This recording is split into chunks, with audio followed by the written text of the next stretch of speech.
अब हम दूसरा प्राणायाम करेंगे, जिस प्राणायाम ने पूरी दुनिया में तहलका मचा दिया और जो चलते फिरते भी दुनिया में किसी भी कोने में आपको लोग करते हुए दिखाई देंगे।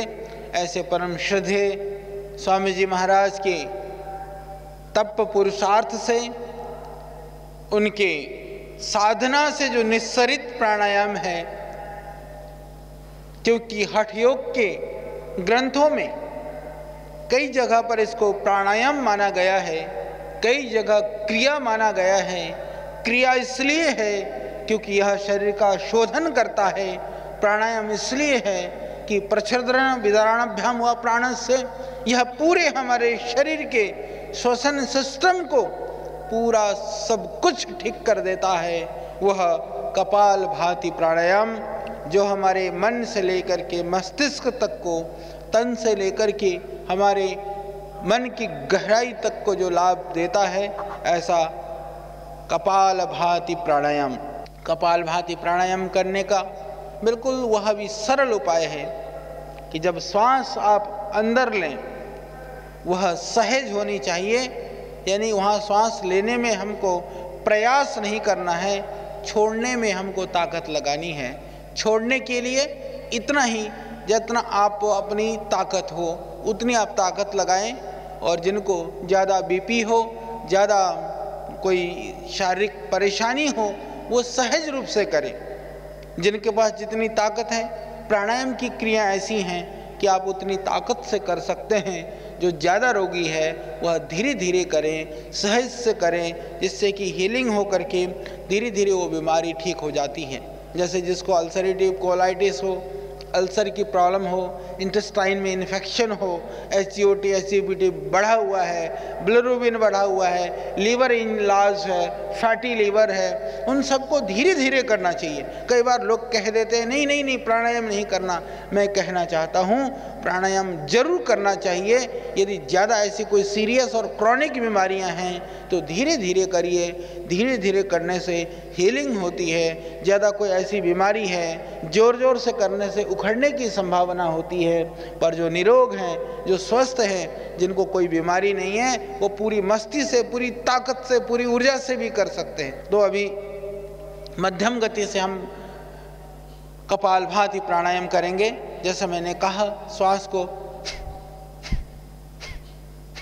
जो श्वास अंदर ले रहे हैं वो बहुत सहज है, प्रयास के बिना ही हम ले रहे हैं। छोड़ना है फोर्सफुली। जब बाहर श्वास को छोड़ें तो पेट आपका जितना अंदर जाए, आप प्रयास करिए कि उतना ही पेट को अंदर जाने देना है। पेट को पिचकाना है, पेट को फुलाना नहीं है। तो लगभग हम 5 मिनट कम से कम कपालभाति प्राणायाम का अभ्यास करेंगे। कमर सीधी, उसी आनंद, उसी सहजता के साथ में कपालभाति प्राणायाम।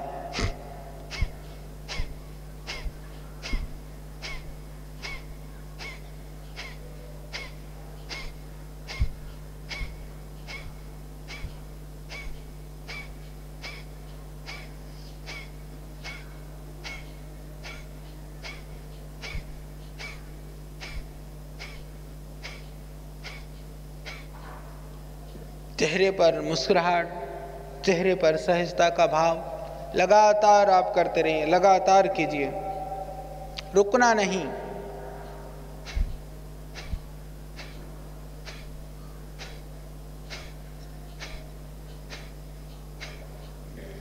लगातार कीजिए, फोर्सफुली बाहर निकालना है। इससे हमारे देह के ऊर्ध्व जत्रु, विशेष करके पूरा रेस्पिरेटरी सिस्टम, हमारा पूरा श्वसन तंत्र, श्वसन सिस्टम, श्वास नली से लेकर के फेफड़े तक इससे शुद्ध होता है। आप करते रहें, उससे शरीर में ऑक्सीजन एब्जॉर्ब करने की क्षमता बढ़ती है।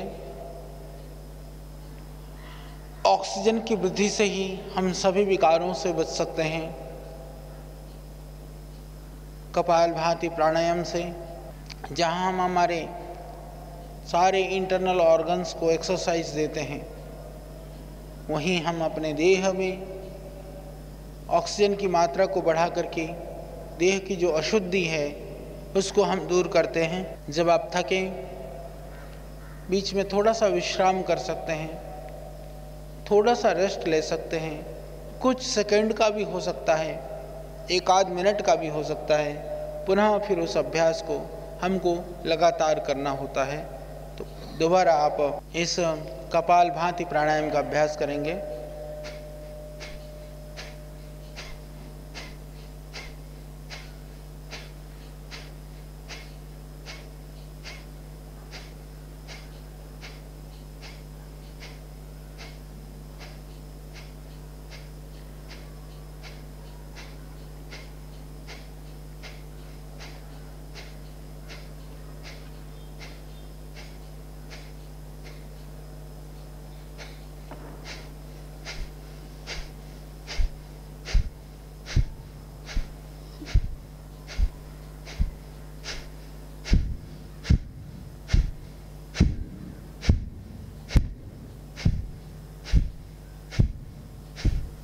लगातार इसका अभ्यास, थोड़ा सा विश्राम, फिर अभ्यास। इस तरह से कपालभाति प्राणायाम को आप 2 मिनट से लेकर के 5 मिनट, 5 मिनट से लेकर के 10 मिनट तक, और जिनको कोई ज़्यादा बीमारी है, जो डायबिटीज़ के पेशेंट हैं, क्योंकि गुजरात में, वैसे तो पूरे देश में डायबिटीज़ की बहुत भयावह स्थिति है, और गुजरात में तो क्योंकि जो मीठा है, शक्कर है, उसका ज़्यादा सेवन करते हैं।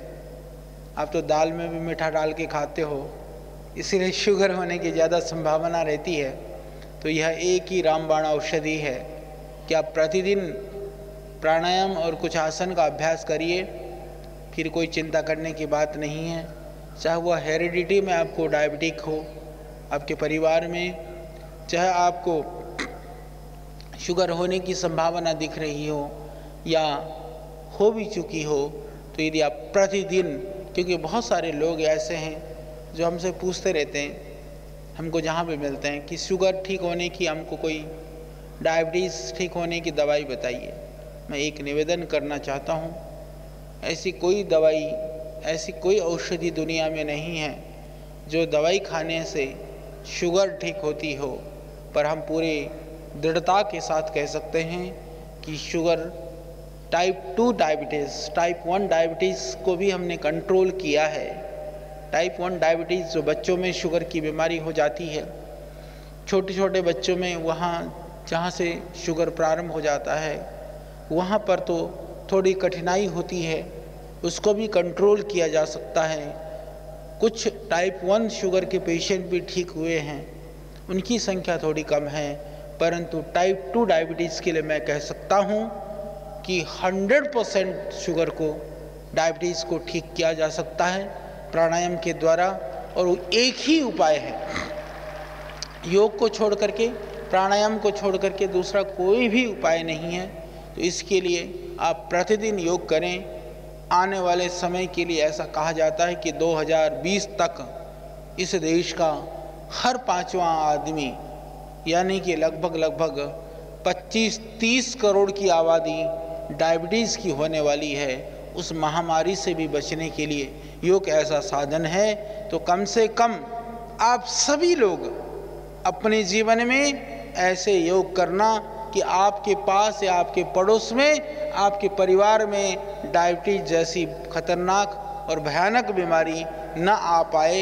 इसके लिए प्रतिदिन योग का अनुष्ठान करना। तो इससे बचने का एक ही उपाय है कि हम योग का अभ्यास प्रतिदिन करें।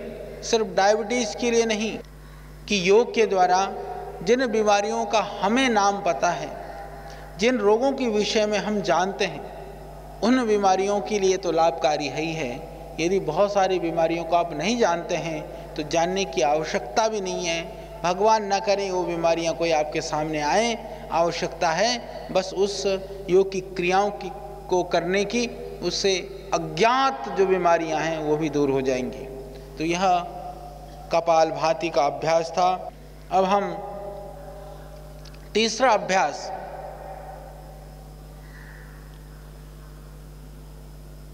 बाह्य प्राणायाम का थोड़ा अभ्यास करेंगे। श्वास को आप पूरे फोर्स के साथ में बाहर निकालेंगे और जितनी देर आप अंदर रोक सकते हैं, थोड़ी देर श्वास रोकेंगे। रोक करके फिर आप अग्निसार की क्रिया कर सकते हैं। तो बाह्य प्राणायाम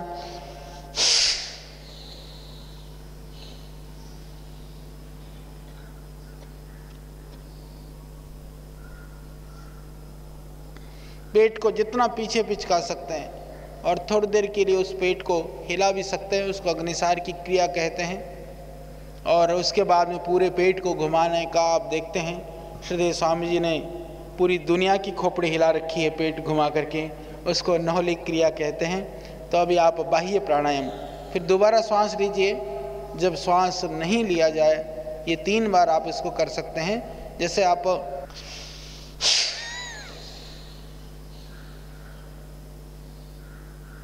श्वास जब बाहर छोड़ते हैं, नीचे के एनस भाग का जो आकुंचन करते हैं उसको मूल बंद कहते हैं। और जो पेट को बाहर पीछे की तरफ चिपकाते हैं श्वास बाहर निकाल करके, उसको उड्डयन बंद कहलाता है। और जो कंठकूप को, टोड़ी को जब हम इस गले से लगाते हैं उसको जालंधर बंद कहला जाता है। इसको ये 3 बंद का योग में बहुत इसकी प्रशंसा की गई है। हमारी ऊर्जा को, जो शरीर में योग के द्वारा जो ऊर्जा की प्राप्ति हुई है, उस ऊर्जा को यदि हम देहस्थ करना चाहते हैं तो उसके लिए कहा कि बंध बहुत महत्वपूर्ण होता है। तो मूल बंध, उड्डयन बंध और जालंधर बंध, इन बंध को भी आप समझिए। तो एक बार त्रिबंध के साथ में हम बाह्य प्राणायाम करेंगे। श्वास को पूरी फोर्स के साथ बाहर निकालिए।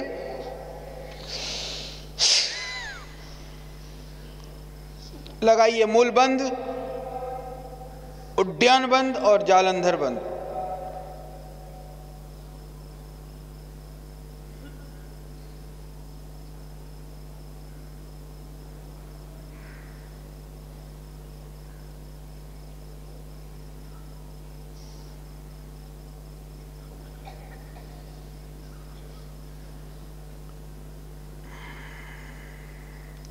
धीरे धीरे श्वास निकालने के लिए अच्छा रहता है, दोनों नासिका से भी निकाल सकते हैं। यदि आप कोई भी क्रिया करने के बाद में बाएं नासिका से भी श्वास निकालते हैं तो उससे जो शरीर की शीतलता है, अंदर की जो ऊर्जा है, वह और भी ज़्यादा हमको मिलती है। तो यह आपका बाह्य प्राणायाम हुआ। तो एक बार आप श्वास बाहर निकाल करके अग्निसार की क्रिया करेंगे। बैठे बैठे श्वास को बाहर निकाल लीजिए।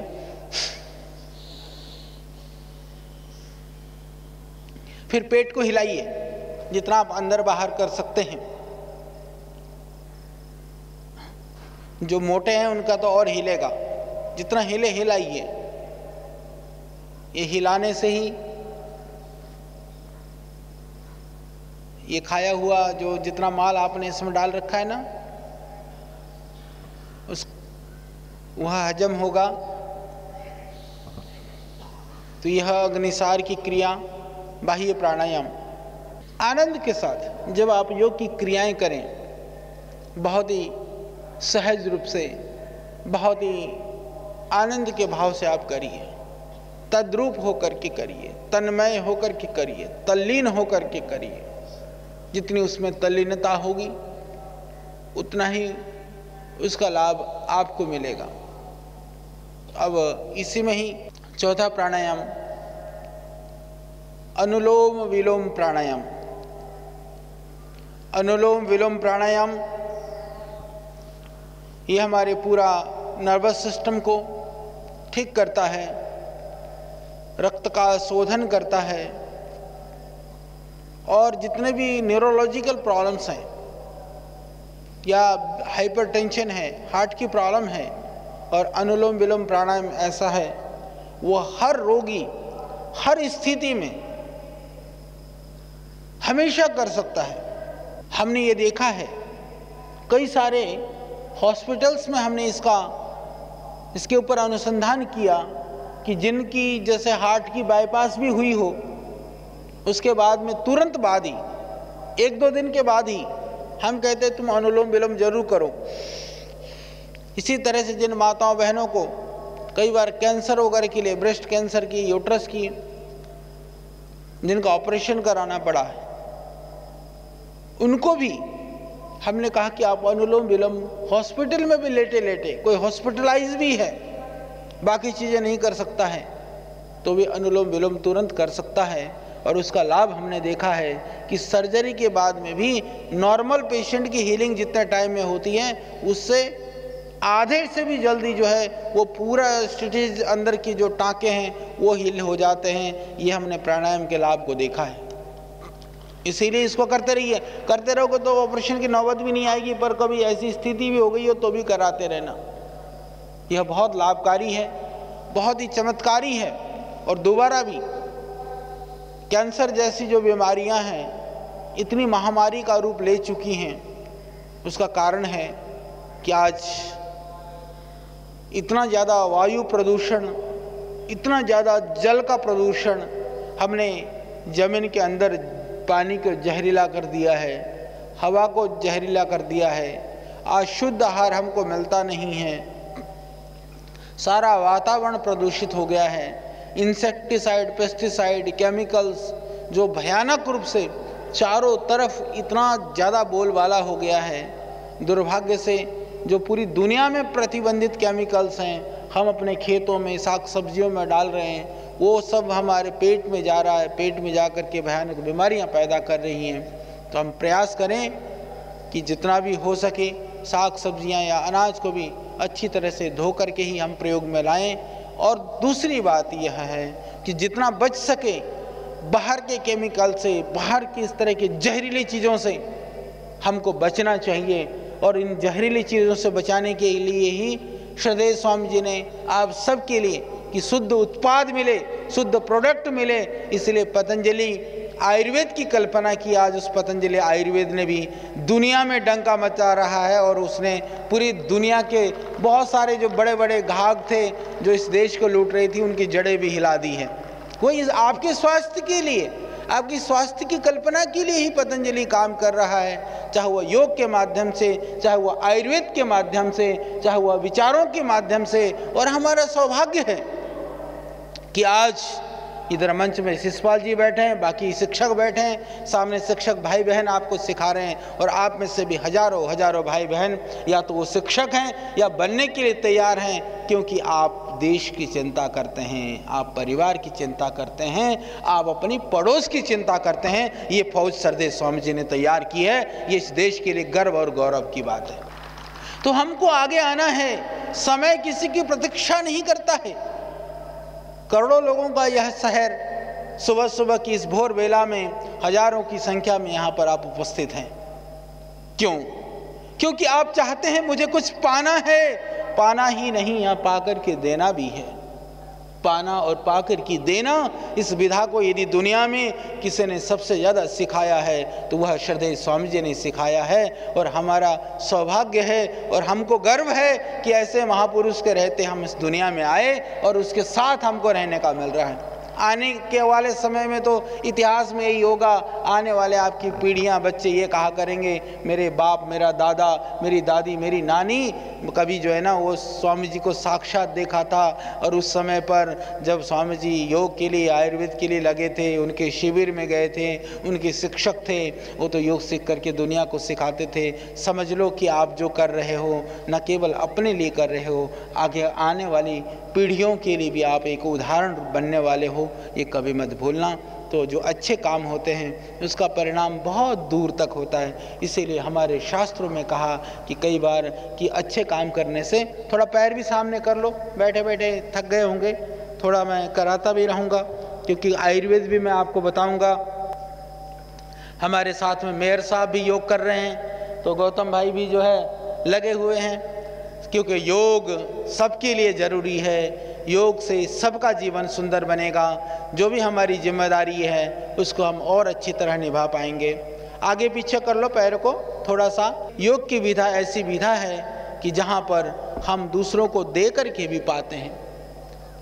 वैसे तो शास्त्रों में विद्या के लिए ऐसा कहा गया कि जो भी विद्याएं होती हैं, यदि आप उस विद्या को जानते हैं, यदि आप बताते हैं। हालांकि दुर्भाग्य से बीच में ऐसी बात आई कि लोगों ने कहा कि योग को भी छिपा दिया गया, योग को भी जो है लोगों को ऐसा कहा गया या तो ये योगियों की विधा है या तो फिर ये जो है शहरों में रहने वाले कुछ लोगों के जीवन में सिर्फ योग रह गया था, आम जनता में उसका प्रभाव नहीं था। मोड़ लीजिए, बटरफ्लाई भी कर लो थोड़ा। एक एक व्यक्ति के पास उस योग को पहुंचाया और आज पूरी दुनिया, सबसे ज़्यादा सारी दुनिया की भाषा जानने वाले लोग यदि किसी एक शब्द से सबसे ज़्यादा परिचित हैं तो वह योग शब्द है। और उस योग शब्द को उस लेवल तक पहुंचाने का श्रेय पूरी तरह से श्रद्धेय स्वामी जी को जाता है। स्वामी जी के प्रयास से पूरी दुनिया में योग इस स्तर पर पहुंचा है। और उस योग परंपरा को राजनैतिक रूप से मान्यता दिलाने का काम प्रामाणिकता के साथ में पूरी योनो जा करके पूरी दुनिया के बीच में कि योग यह पूरी मानवता के लिए है, इसको सर्वमान्य स्वीकार्य होना चाहिए। उस स्वीकार्यता का कार्य इस गुजरात धरती का यशस्वी पुत्र, इस देश का आज हमारे माननीय प्रधानमंत्री जी भाई नरेंद्र मोदी ने वह कार्य करके दिखाया कि अंतर्राष्ट्रीय योग दिवस के रूप में उसको पूरी मान्यता दिलाई। और माननीय प्रधानमंत्री जी आते ही उसके बाद में मेरे पता है श्रद्धेय स्वामी जी से कहा, स्वामी जी देखो आपके योग के काम को हमने भी किया। यह एक गर्व की बात है। जिस देश का राजा योगी हो, जिस देश का शासक योग के लिए रुचि रखता हो, और अब तो पूरा आनंद, पूरा देश का वातावरण, बहुत सारे अधिकारी हमको कहते हैं बोले जी योग तो हम भी करते थे, योगियों को तो हम भी लाते थे पर हम छुप करके लाते थे, ऑफिशियली लाए थे तो लोग पता नहीं हमको क्या कह दें। बोले अब हमको आनंद आता है, बोले अब तो हम बुला करके, हम ढूंढ करके ला करके योग करते नहीं, हम दुनिया को कराते हैं। यह होता है एक, यदि सही शासक हो तो देश में क्या परिवर्तन होता है, इसको बताने के लिए एक उदाहरण बहुत है। तो अब यहाँ पर और आप लोगों की जानकारी के लिए मैं आज सिर्फ आज योग सिखाने के लिए नहीं आया हूँ, ये सुन लो सारे। मेरे को श्रद्धेय स्वामी जी ने आपको 21 जून की तैयारी के लिए भेजा है। आज यहाँ 19 तारीख से 21 तारीख तक वो जगह तो जहाँ भी तय करेंगे, गुजरात का ऐसा शिविर आपको करना है। मेयर साहब सुन लो, पूरी ताकत लगा देना है, क्योंकि माननीय अमित भाई जी ने ये कहा श्रद्धेय स्वामी जी से कि स्वामी जी प्रतिवर्ष जो योग का विश्व रिकॉर्ड बनता है अलग अलग जगह पर आपने बना दिया है। इस बार 21 जून का जो योग प्रोग्राम है वह गुजरात में होगा, गुजरात में भी अहमदाबाद में होगा। तो अहमदाबादियों ध्यान से सुनो लो, आज जितने आए हो एक एक की ड्यूटी एक 100 की है। एक एक की ड्यूटी कम से कम 100 लोगों की 19 तारीख के लिए आप लाएंगे। तो ये ड्यूटी के लिए मेरे को भेजा गया आज। तो यहाँ पर देखो हमने 3 बार विश्व रिकॉर्ड बना दिया योग की उस उपस्थिति में। मैं इतना ही कहना चाहता हूं कि वो सारे रिकॉर्ड यहाँ ध्वस्त हो जाने चाहिए। इतनी संख्या यहाँ पर हो, देखें कि मोदी जी को भी ये लगनी चाहिए कि जिस प्रांत की सेवा उन्होंने करके फिर देश की सेवा के लिए पहुंचे थे, और उस देश की सेवा में जहां योग के लिए उन्होंने कार्य किया था वहां पर योगी भाई बहन हैं। पूरा गुजरात योगमय बन गया है, पूरे गुजरात के भाई बहन योगी हो गए हैं। ये संदेश पूरी दुनिया में जाना चाहिए। तो अभी से पूरा योग करना शुरू करिए, पूरी तैयारी आप शुरू करिए, और उसके लिए बड़े रूप में भव्य कार्यक्रम होगा। ऐसा कार्यक्रम आपको करना है कि ना भूतो ना भविष्यति।